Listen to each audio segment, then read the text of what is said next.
pernyataan Bapak Presiden, tentu ya kita sangat mendukung ya apa yang sudah dinyatakan oleh beliau, dan kami sangat responsif terkait dengan pernyataan beliau ya, pernyataan Bapak Presiden yang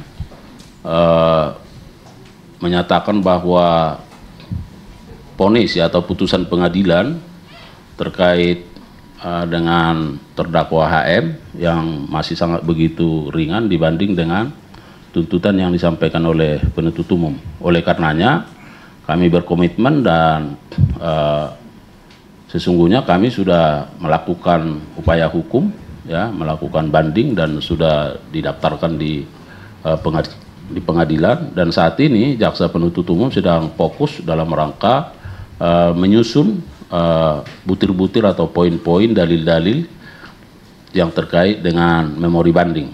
Nah, memang kami berkomitmen walaupun barangkali salinan putusannya masih kita tunggu, tapi karena ada catatan persidangan yang dilakukan oleh jaksa penuntut umum, maka itu juga bisa kita jadikan sebagai pedoman ya, sebagai dasar untuk menyusun dalil-dalil yang kita sampaikan, karena kita tahu bahwa dari sisi stakmat yang diajukan bahwa penuntut umum menuntut yang bersangkutan 12 tahun tapi hanya diputus dengan 6 tahun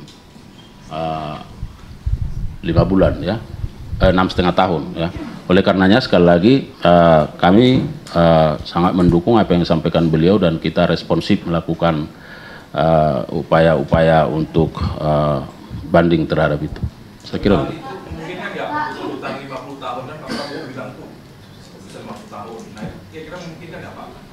Saya kira harus selalu saya sampaikan ya, presiden itu kepala negara ya, pemikiran-pemikiran presiden, pemikiran filosofis, kemaslahatan ya. Nah, sedangkan kita itu tataran operasional ya, tentu penegakan hukum harus didasarkan pada regulasi yang ada, jadi harus dikembalikan kepada peraturan yang ada ya, tentu undang-undang tipikor ya.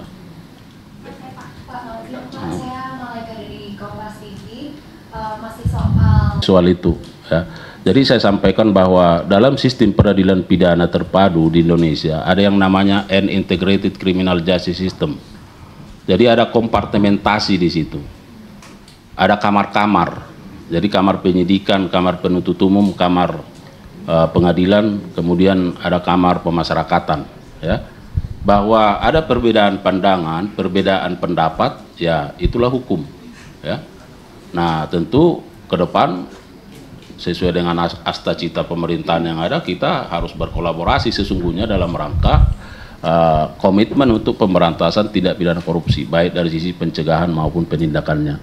Jadi saya kira pertanyaan-pertanyaan ini juga harus disampaikan kepada kompartemen yang lain ya, supaya kalaupun kita berada dalam kamar-kamar, nah tapi kalau kamar-kamar itu berkolaborasi dan bersinergi, saya kira apa yang menjadi komitmen bersama bisa tercapai ya.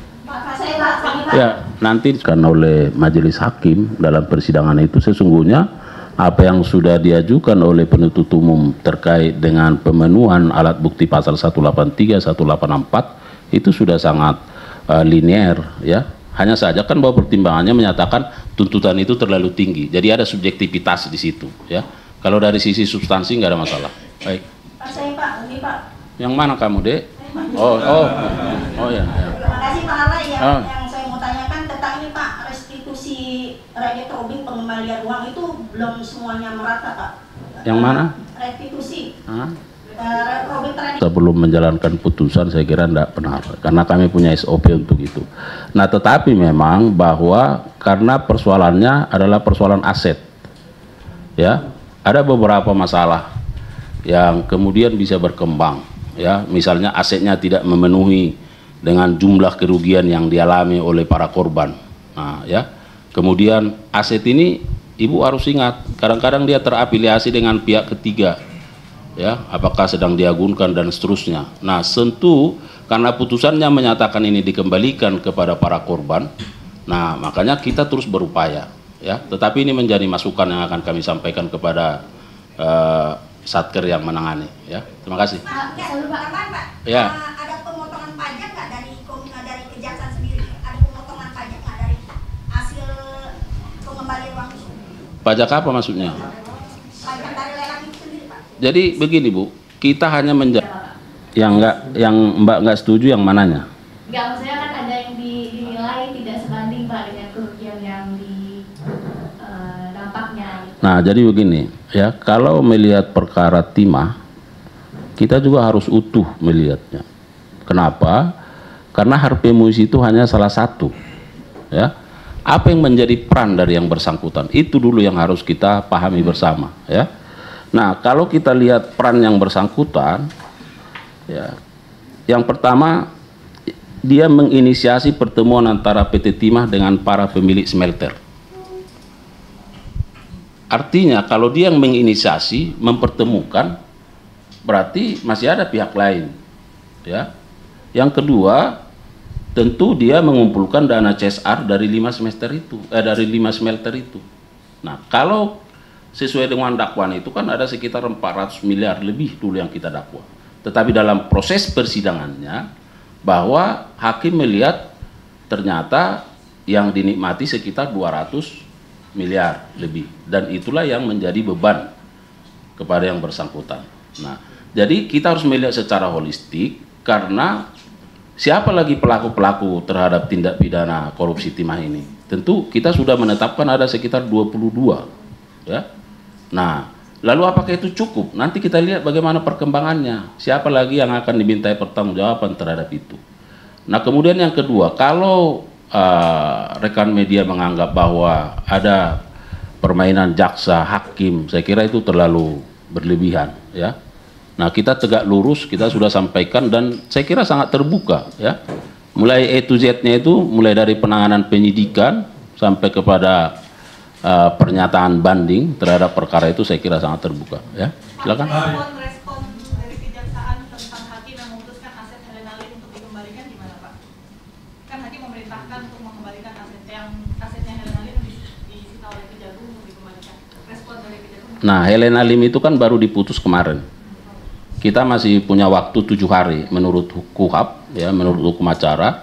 Nah, jadi jangan dikira bahwa 7 hari itu kami tidak mendalami, ya. Itulah fungsinya KUHAP, memberi waktu kepada para pihak untuk pikir-pikir.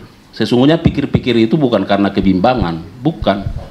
Tapi kita menganalisis, ya. Karena yang ada di jaksa itu kan catatan persidangan. Lalu dilihat, dicatat apa pertimbangan-pertimbangan yang disampaikan oleh pengadilan. Apakah pertimbangan-pertimbangan itu sangat berkorelasi dengan apa yang kita dakwa dan kita tuntut. Nah, lalu nanti akan diputuskan seperti apa. Misalnya kita tuntut 8 tahun, putus 5 tahun. Ya, kemudian ada pengembalian aset yang sudah disita kepada yang bersangkutan. Nah, jaksa itu akan melakukan penelitian, pengecekan lebih awal. Nah, kita punya dokumen terkait itu, maka disita. Lalu kenapa pengadilan harus mengembalikan ke yang bersangkutan? Apa pertimbangannya? Dalam waktu kurun 7 hari inilah jaksa itu berpikir-pikir menggunakan hak itu. Tetapi juga kita sekaligus menganalisis. Ya, nanti bagaimana sikap lanjutannya kita lihat. Tapi sejauh ini masuk akal nggak sih Pak pertimbangan hakim untuk memerintahkan Kejagung mengembalikan asetnya Helena Lim? Itu yang sedang dikaji oleh penuntut umum, ya. Baik. Ya, silakan. Ya. Ya, terima kasih kembali, ya, karena diapresiasi. Yang kedua, apakah akan ada pengembangan terhadap perkara ini? Itu sangat tergantung dengan kecukupan alat bukti, ya. Dan penyidik akan terus mendalami dan melihat perkembangan yang terus diupdate, ya, terkait soal putusan-putusan dari para terdakwa yang sudah dihadapkan ke meja persidangan, ya. Dan itu kami akan analisis. Nah, kemudian dikaitkan dengan kerugian keuangan negara yang masih sangat besar. Nah, tentu apakah akan ada upaya-upaya seperti yang dilakukan terhadap perkara lainnya, ya. Nanti kita lihat perkembangannya, ya. Nah, ini menutup akhir tahun, ya. Nanti bagaimana di awal tahun, akan begitu, ya. Kemudian yang kedua terkait dengan kinerja jajaran intelijen, bahwa proyek strategis nasional yang didampingi atau dikawal itu adalah harus proyek negara, ya, itu syaratnya, ya. Jadi kalau dia proyeknya swasta, ya kita tidak ada di dalam itu, ya. Bahwa misalnya ada, bahwa walaupun mungkin, ya, PIK, nah ini strategis ya, pasti strategis, tapi apakah itu strategis nasional, strategis negara, nah itu yang harus kita, tapi saya kira kalau bukan proyek strategis nasional, ya artinya negara ya, kita tidak ikut di dalamnya. Artinya sejauh ini belum ada kelihatan data-datanya Pak, yang di PIK gitu ya? Karena itu yang harus kita cek, apakah itu proyek strategis negara, apakah itu proyeknya milik negara. Kalau bukan milik negara ya tentu tidak. Tapi kalau ada jalan tol di situ yang dibangun, tapi yang membangun negara, ya bisa saja kita dimintai. Tapi bukan proyek PIK-nya, ya kan? Nah itu ya. Ya. Saya mau lagi Pak dari Infocraft mau tanya soal Satgas BLBI itu tadi penindakan yang 2024 itu apakah ada yang kelanjutan dari 2023, kemudian asetnya siapa saja yang terbesar dan kelanjutannya Satgas BLBI itu depan gimana Pak? Ya, itu juga nanti kita lihat perkembangan. Saya mau sampaikan begini teman-teman, bahwa data ini data yang kita kompilasi, data kita himpun. Sewaktu pertemuan antara beberapa rekan media dengan Bapak Jaksa Agung, satu hal yang disampaikan di sana bahwa kiranya jangan hanya Kapus Penkum yang menyampaikan ya. Jadi ada narasumber yang bisa juga dimintai oleh media, narasumber yang menangani. Jadi barangkali nanti ya bisa juga rekan-rekan media mengkonfirmasi kepada narasumber yang terkait soal itu ya. Soalnya itu kemarin ya. Nah, yang kedua, bagaimana apakah BLBI ini akan terus menjalankan tugasnya, nanti kita update lah ya, termasuk kegiatan-kegiatannya ya, karena kalau kita lihat di sini ini kan baru menyangkut masalah nilai ya, masalah besarannya, tapi yang mana kegiatannya tentu ini harus kita update ya, kita sampaikan. Baik, yang lain saya kira cukup ya. Belum. Kalau belum puas nggak apa-apa. Siapa-siapa saksi yang ada dalam berkas perkara nanti kita lihatlah bagaimana ya, karena ini masih sedang berlangsung ya. Nah kemudian saya mau sampaikan bahwa pemeriksaan Dewas dengan penyidikan saya kira itu dua hal yang berbeda ya, karena yang pertama menyangkut masalah etika, yang kedua menyangkut masalah perbuatan pidananya. Nah tapi apakah orang-orang yang diperiksa itu juga diperiksa sebagai saksi ya di dalam berkas perkara, nanti persidangan akan ya kita lihat perkembangannya ya. Saya kira begitu ya. Baik, sekali lagi terima kasih atas kerjasamanya, atas perhatiannya, atas kesabarannya, dan di 2025 semoga kesabaran itu lebih tinggi lagi ya.